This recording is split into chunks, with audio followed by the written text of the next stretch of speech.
গত 18 ডিসেম্বর বৃহস্পতিবার বলিউড স্টার ঐশ্বর্য রায় বচ্চন ও হাজব্যান্ড অভিষেক বচ্চনকে ধীরুভাই আম্বানি আন্তর্জাতিক স্কুলে দেখা গেল।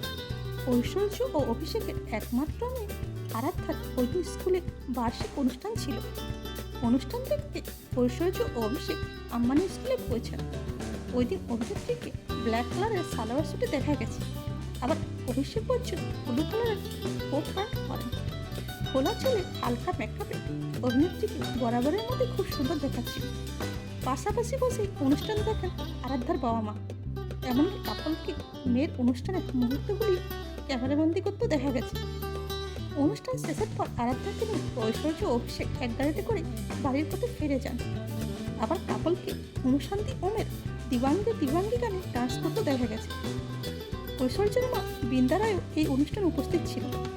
আবার দাদু অমিতাভ বচ্চনও নাতনি আরাধ্যার পারফরমেন্স দেখার জন্য ওই দিন স্কুলে উপস্থিত হন। Thanks for watching.